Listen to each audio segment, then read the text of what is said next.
دنیا خواہ چاند پر پہنچے یا سورج پر، زمانہ ترقی کرتے کرتے خواہ آسمان کی بلندیوں کو چھو لے، مگر مردوں کے اس معاشرے میں ایک عورت کا مقام کبھی بلند نہیں ہو سکتا۔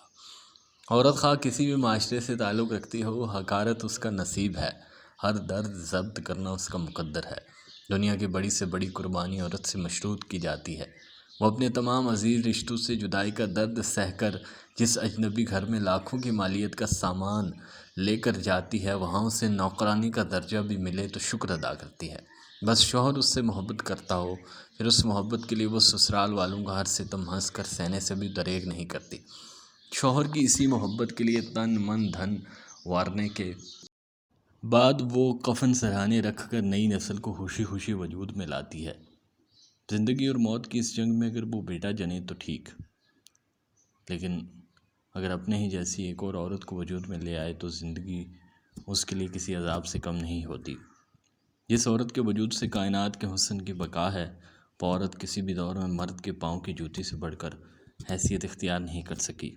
کچھ یہی کہانی اس کی ماں کی بھی تھی۔ اس نے کبھی اپنی ماں کو بن سنور کر آرام کرتے نہیں دیکھا تھا۔ کولو کے بیل کی مانند وہ ہر وقت کسی نہ کسی کام میں مشغول دکھائی دیتی تھی۔ اکثر کبھی رات کو اس کی آنکھ کھلتی تو وہ انہیں مصلے پر بیٹھ کر روتے ہوئے دیکھتی۔ ان دنوں اسے اپنی ماں بہت پراسرار لگا کرتی تھی۔ دن بھر ان گنت کام سر انجام دینے کے بعد وہ اکثر اس کے باپ کے ہاتھوں بہت بری طرح سے پٹ بھی جایا کرتی تھی، مگر اس کے باوجود اس نے کبھی اپنی ماں کو اف کرتے ہوئے بھی نہیں دیکھا تھا۔ رات گئے تک وہ مصلے پر بیٹھی خدا سے اپنے ایمان و سکون کی حفاظت کی دعائیں مانگتی رہتی تھی۔ گھر میں اس کی سوتیلی ماں کے آمد کے بعد تو خدا سے ان کا لگاؤ مزید بڑھ گیا تھا۔ نورالعین کو کبھی کبھی ان کے اس قدر صبر پر بہت حیرانی ہوتی تھی۔ اسے واقعی وہ ایک جیتا جاگتا انسان نہیں لگتی تھی۔ اس کا باپ اپنی دوسری بیوی کے بہت ناز اٹھاتا تھا۔ وہ تینوں بہنیں اور اس کی ماں اسے چارپائی پر بٹھا کر کھلاتی تھیں۔ پھر جس وقت اس نے ایک ساتھ 2 بیٹوں کو جنم دیا، تب سے اس کا مقام مزید بلند ہو گیا تھا۔ اس کے باپ کا بس نہیں چلتا تھا کہ دنیا جہاں کی خوشیاں لا کر بیوی کے قدموں میں نچھاور کر دیتا۔ اس کی اپنی سگی ماں بہت بیمار رہنے لگی تھی، مگر پھر بھی جیسے ہی اس کا باپ گھر میں داخل ہوتا، وہ تینوں بہنیں بھاگ کر ماں کے پیچھے چھپ جایا کرتی تھیں۔ اچھی خوراک، اچھے لباس اور اچھے ماحول سے ان کا دور کا بھی واسطہ نہیں رہا تھا۔ انہی دنوں گھر میں ایک بہت زبردست طوفان اٹھا۔ اس وقت اس کی عمر بمشکل 10-11 سال کی تھی، مگر پھر بھی وہ معاملے کی نوعیت کو کسی حد تک بھانپ گئی تھی۔ اس کی سب سے بڑی بہن روزینہ محلے میں کسی کے گھر سلائی سیکھنے جاتی تھی۔ اسی دوران ان کے محلے کا ہی ایک کوئی نوجوان روزینہ کو پسند کرنے لگا۔ روزینہ چونکہ اپنے گھر کے ماحول سے واقف تھی، لہٰذا اس نے لڑکے کی حوصلہ شکنی کرتے ہوئے اسے شدید ڈانٹ کر رکھ دیا۔ نتیجتاً اس نوجوان نے قطعی جذبات سے کام لیتے ہوئے اپنی اور روزینہ کی محبت کی کہانی پورے محلے میں پھیلا دی۔ مقصد تھا کہ یوں روزینہ اس کے علاوہ کسی اور کی نہیں ہو سکے گی۔ مگر کسی اور کے ہونے کی تو نوبت ہی نہیں آئی۔ غیرت کے اندھے قانون کے تحت اس کے باپ نے سوتیلی ماں کی شہ پر چپ چاپ بنا اس کی کوئی صفائی سنے روزینہ کا گلا دبا کر اسے موت کے گھاٹ اتار دیا۔ نورالعین نے یہ سب کچھ اپنی آنکھوں سے دیکھا تھا۔ اپنی بڑی بہن کی باہر کو ابلی ہوئی موٹی موٹی آنکھیں دیکھ کر وہ بہت بری طرح سے سہم گئی تھی۔ حلق سے ایک چیخ تک برآمد نہ ہو سکی تھی۔ کچھ ہی دنوں میں قانون نے اس کے باپ کو رہا کر دیا تھا۔ نورالعین اور اس سے بڑی حائفہ کو اب اپنے سگے باپ سے بے حد خوف آنے لگا تھا، اور وہ رات میں ٹھیک سے سو بھی نہ پاتی تھیں۔ انہی دنوں ماں بھی چپ چاپ ان کا ساتھ چھوڑ گئیں تو گویا وہ تپتے سورج تلے ننگے پاؤں آ کھڑی ہوئیں۔ زندگی تو پہلے ہی کسی عذاب سے کم نہیں تھی، اب جیسے ہر سانس خلق میں اٹکنے لگا تھا۔ اسے پڑھنے کا بے حد شوق تھا، مگر اس کے باپ نے انہیں اسکول کا منہ تک نہیں دیکھنے دیا تھا۔ اس کے خیال کے مطابق ایک عورت کو تعلیم ہی سب سے زیادہ بگاڑنے میں مدد دیتی ہے، لہٰذا وہ اپنی اس خواہش سے بھی محروم رہی۔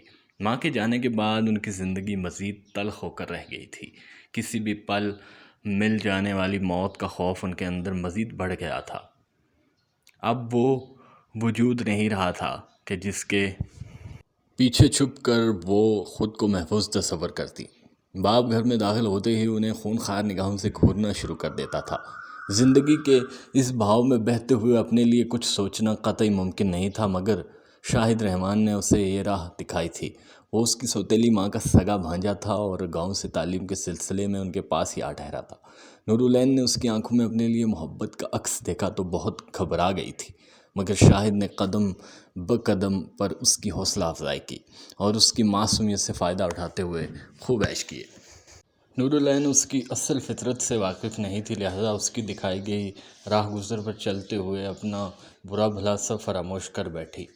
اس دوران خائفہ نے اسے سمجھانے کی بہت کوشش کی، مگر اس کی آنکھیں خوشنما خواب دیکھنے سے باز نہیں آئیں۔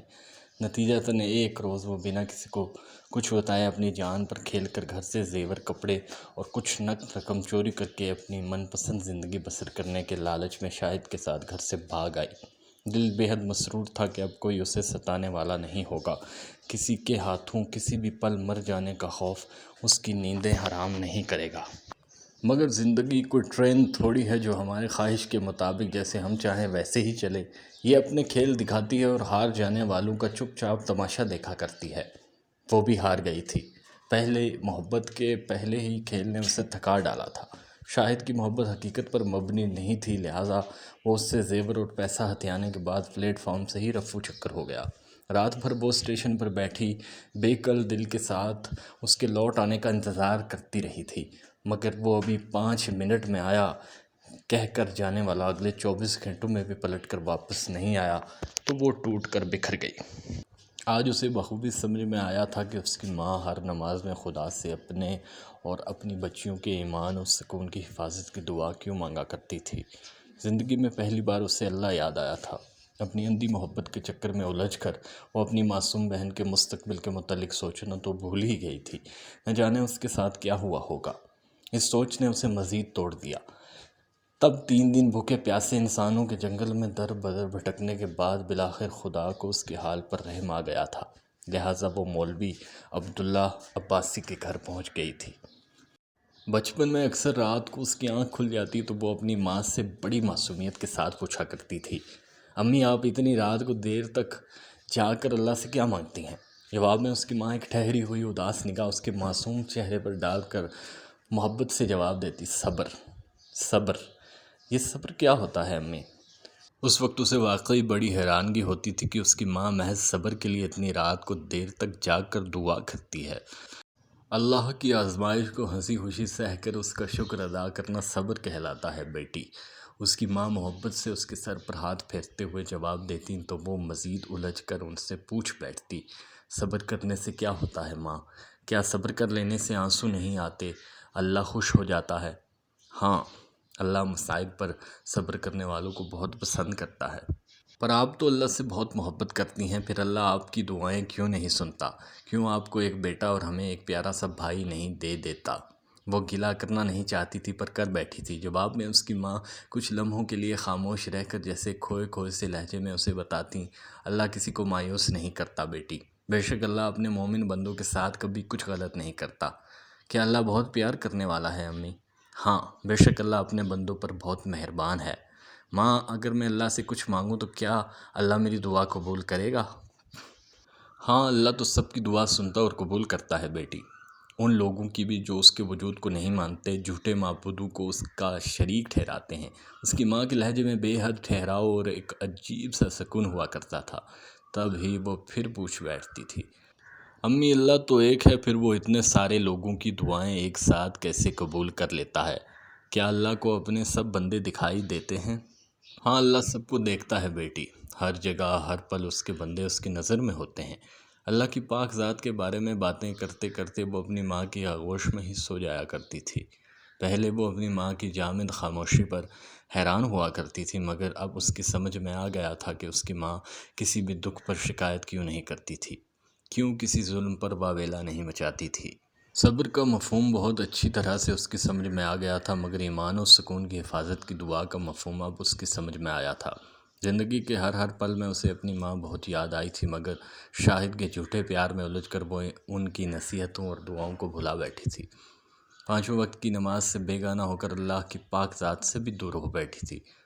اس کے کرم کو فراموش کر بیٹھی تھی، مگر ٹھوکر لگی تو اسی اللہ نے پھر سے اس پر اپنا کرم کیا تھا۔ انسانوں کے جنگل میں اس کی جان اور عزت کی حفاظت کرنے والی بے شک اللہ کی ذات ہی تھی۔ دوپہر ڈھلے وہ سو کر اٹھی تو تھکن کا احساس کسی حد تک کم ہو گیا تھا، تاہم بھوک کا احساس ابھی تک غالب تھا، اوپر سے حلیہ بھی نہایت ابتر ہو رہا تھا۔ ہمارے چینل کو سبسکرائب کر دیں اور کمنٹ کر دیں اگر آپ اس کہانی کی چوتھی قسط سننا چاہتے ہیں۔ شکریہ۔